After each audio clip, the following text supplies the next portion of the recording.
మాజీ ఎంపీ నందిగం సురేష్ పైన మరోసారి కేసు నమోదైంది. అయితే ఈసారి చీటింగ్ కేసు నమోదు చేశారు పోలీసులు.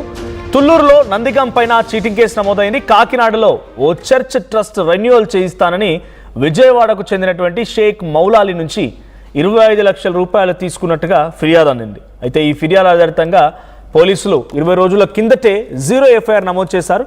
ఆ తర్వాత ఈ కేసుని తుళ్లూరుకి బదిలీ చేశారు. ఇటు 25 లక్షల రూపాయలు కేవలం అడ్వాన్స్ మాత్రమే. మొత్తంగా ఈ రకంగా రెన్యువల్ చేయించడం కోసం 2.5 కోట్ల రూపాయలు డిమాండ్ చేశారట నందిగం సురేష్. సో ప్రస్తుతానికి 25 లక్షల రూపాయలు తీసుకొని పని చేయలేదని చెప్పి బాధితులు ఫిర్యాదు చేస్తే ఆ ఫిర్యాదు ఆధారితంగా పోలీసులు కేసు నమోదు చేశారు. సో ముందుగా కేసు నమోదైంది. ఆయన పైన కాకినాడలో ఓ ట్రస్ట్ రెన్యువల్ చేయిస్తానని చెప్పినటువంటి విషయంలో విజయవాడ షేక్ మౌలాలి ఫిర్యాదుతో కేసు నమోదైంది. సో ఇక్కడ ఒకటే కాదు, మొత్తంగా ఆయన పైన 12 కేసులు ఉన్నాయట. ఒకసారి టైం లైన్ చూస్తే 2021 ఆయన పైన చీటింగ్ కేసు, గుంటూరు జిల్లా ఉద్దండరాయనపాలెం దగ్గర చర్చ్ ట్రస్ట్ రెన్యువల్ పేరుతో 25 లక్షల రూపాయలు తీసుకున్నారు. దానిపైన ఇప్పుడు కేసు నమోదైంది. ఇదొక కేసు. అది 2021లో జరిగిన సంఘటన. ఫిర్యాదు ఆధారితంగా ఇప్పుడు కేసు నమోదు చేశారు. 2021 అదే సంవత్సరంలో దాడి మరియు హింసకు సంబంధించిన కేసు ఒకటి. సో కోర్టుల్లో కూడా ఈ కేసు చర్చలో ఉంది. 2026లో టీడీపీ ఆఫీస్పై అటాక్ సంబంధించిన కేసు, కార్యాలయంపై దాడి చేయడంతో పాటుగా అటు ఓ కార్యకర్తపై కూడా దాడి చేశారు. 2025లో కర్రలతో కొట్టడం, ఇంటికి తీసుకెళ్లి మళ్ళీ ఓ టీడీపీ కార్యకర్తపైన దాడి చేశారంట. సో ఇప్పుడు మళ్ళీ ఈ చీటింగ్ కేసు. ఓవరాల్గా 12 కేసులు ఉన్నాయి, చిన్న చితక కేసులు అన్నీ కూడా. సో మరి నందిగం సురేష్ గతంలో జైలు జీవితం గడిపారు. ఆయన బయటకు వచ్చి పలు ఇంటర్వ్యూలు కూడా ఇచ్చారు. నన్ను కొట్టారు, నన్ను చాలా దారుణాదారుణంగా కాళ్ళు చీల్చి మరి నా పైన దాడి చేశారు, ప్రైవేట్ పార్ట్స్ పై కొట్టారు, చాలా దారుణాదారుణంగా నాపై ప్రవర్తించారు, ఎటువంటి జీవితం ఎవరికి రాకూడదు అంటూ కన్నీళ్లు సైతం పెట్టుకుని మాట్లాడుకొచ్చిన నందిగం సురేష్ పైన మరోసారి కేసు నమోదైంది. మరి దీన్ని ఎలా తీసుకుంటారు పోలీసులు, ఎలా ఉండబోతుంది చూడాలి. సో నందిగం సురేష్ ఉన్నటువంటి కేసులకు సంబంధించిన విషయంలో మరిన్ని అప్డేట్స్ మా ప్రతినిధి కృష్ణమోహన్ అందిస్తారు. కృష్ణమోహన్, సో ఎలా ఉండబోతుంది? నందిగం సురేష్ పైన మళ్ళీ కేసు నమోదైంది. నందిగం సురేష్ ని పోలీసులు ఇప్పుడు ఈ చీటింగ్ కేసులో అరెస్ట్ చేసే అవకాశం ఉందా? బేసిక్ గా అదే కనబడుతుంది. ఇప్పుడు దాకా దాదాపుగా ఒక 12 కేసులు 13 కేసులు సురేష్ మీద, మాజీ ఎంపీ బాపట్ల మాజీ ఎంపీ నందిగం సురేష్ మీద చీటింగ్ కేసులు నమోదవుతున్నాయి. వరుసగా జరుగుతున్న గతంలో ఒక 12 కేసులు, కిడ్నాప్ కేసు, తర్వాత బెదిరించిన కేసు, తర్వాత చీటింగ్ కేసు, ఇట్లా వీటి కేసుల్లో దాదాపుగా 6 నెలల పాటు ఆయన 6 నెలల పైగా జైలు జీవితాన్ని గడిపారు. ఇటీవలే ఆయన బెయిల్ మీద బయటకు వచ్చారు. అయితే ఇప్పుడు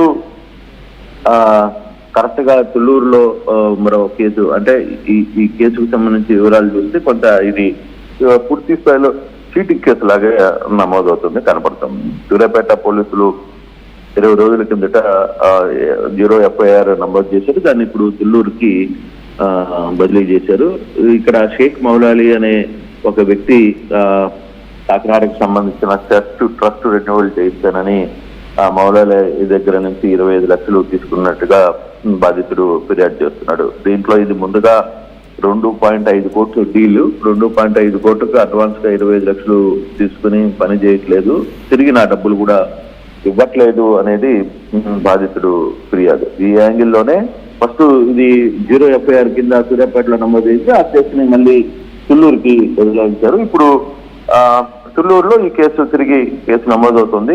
ఈ కేసు నమోదైన తర్వాత ఇక్కడి నుంచి అంటే ఇప్పుడు మౌలాలి కోరుకున్నట్టుగా అతని డబ్బు తనకి వెనక్కి ఇస్తారా, లేదు తనని అరెస్ట్ చేస్తారా, లేదు తనకు ఎట్లా ఏ విధంగా న్యాయం చేస్తారు పోలీసులు అనేది మౌలాలి డిమాండ్. మౌలాలి కోరినట్టుగా పోలీసులు ఏ విధంగా దీని మీద తీసుకుంటారు? ఇప్పటికే 6 నెలలు పైగా జైలు జీవితం గడిపారు సురేష్. మళ్ళీ ఇప్పుడు తాజాగా మరో చీటింగ్ కేసు. ఈ చీటింగ్ కేసులో పరిస్థితులు ఏ విధంగా ఉంటాయి? ఈ కేసు మీద అరెస్ట్ చేస్తారు, మళ్ళీ జైలుకి పంపిస్తారా లేదా అనేది చూడాలి. కానీ ప్రస్తుతానికి వరుస కేసులు, వరుస వివాదాలు నందిగం సురేష్ చుట్టూ అయితే వినడం లేదు. దాదాపుగా గవర్నమెంట్ ఓడిపోయిన మరుసటి రోజు నుంచి సురేష్ ఇంటి మీద దాడి జరగడం, తర్వాత సురేష్ ఇంట్లో ఉన్న వస్తువులన్నీ పగలగొట్టడం, అక్కడి నుంచి పూర్తిగా కూడా ఇతని కేసులు, తర్వాత అరెస్టులు, జైలు, తర్వాత చాలా కాంట్రవర్సీకి సంబంధించినవన్నీ వెలుగులోకి రావడం, ఇతన్ని జైలుకి పంపించడం, ఇవన్నీ కూడా వరుసగా జరుగుతున్న పరిస్థితి.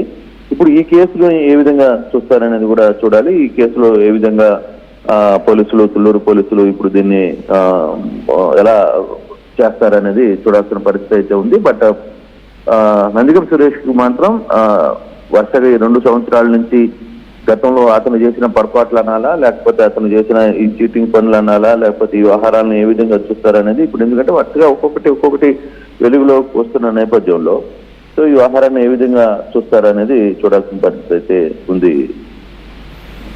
రైట్. ఈ కేసులు నమోదవడం పైన నందిగం సురేష్ రియాక్షన్ ఏంటి? గతంలో ఆయన పైన కేసులు ఉన్నాయి, మళ్ళీ ఇప్పుడు కేసు నమోదైంది, చీటింగ్ కేసు నమోదు చేశారు. బహిరంగంగానే ఇచ్చిన వ్యక్తి 25 లక్షల రూపాయలు తీసుకొని నాకు పని చేయలేదని చెప్తున్నాడని అంటే ఇప్పుడు దీనిపై నందిగం సురేష్ రియాక్షన్ ఏంటి? పోనీ వైసీపీ నాయకులు ఏం రియాక్ట్ అవుతున్నారు? అది చూడాలి. నందిగం సురేష్ ఈ కేసు మీద ఇప్పుడు దాకా రియాక్షన్ అయితే చాలా ఇటీవల అంటే జైలు జీవితం బయటకు వచ్చిన తర్వాత తను ప్రెస్ మీట్ 2-3 సార్లు ప్రెస్ మీట్లు పెట్టాడు. ఆ ప్రెస్ మీట్ లో నన్ను ఉద్దేశపూర్వకంగా టార్గెట్ చేసి నన్ను తిట్టారు, కొట్టారు, నన్ను ఈ పంచ కుల్లబొడిచారు అని ఇవన్నీ వ్యవహారాలన్నీ కూడా చెప్పారు. బట్ ఈ పరిస్థితి, ఇప్పుడున్న పరిస్థితులు ఈ కేసుకి సంబంధించి ఇంకా ఆయన ఎక్కడ మాట్లాడడం పరిస్థితి అయితే లేదు. చూడాలి మరి నందిగం సురేష్ వ్యవహారాన్ని ఏ విధంగా చూస్తారో, ఏ విధంగా ఆయన దీని మీద రియాక్ట్ అవుతాడో చూడాల్సిన పరిస్థితి అయితే ఉంది Manoj. Right, thank you Krishnamohan. So Nandigam Suresh పైన మరోసారి కేసు నమోదైంది. కాకినాడలోని ఓ చర్చ్ ట్రస్ట్ రెన్యువల్ చేయిస్తానని చెప్పి 2.5 కోట్ల రూపాయలతో బేరం కుదుర్చుకొని 25 లక్షల రూపాయలు అడ్వాన్స్గా ఇవ్వమనంటే విజయవాడకు చెందినటువంటి షేక్ మౌలాలి అడ్వాన్స్ కింద 25 లక్షల రూపాయలు ఇచ్చాడంట. అయితే ఆ డబ్బులు తీసుకొని పని చేయకపోవడంతో, తిరిగి అడిగితే డబ్బులు కూడా ఇవ్వకపోవడంతో 20 రోజుల కిందట 0 ఎఫ్ఐఆర్ నమోదు చేశారు ఆ షేక్ మౌలాలి ఫిర్యాదుతోని తుళ్ళూరు పోలీసులు.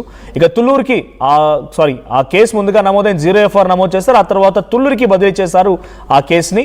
సో సూర్యారావుపేట పోలీసులు దాన్ని బదిలీ చేశారు. 2.5 కోట్లతో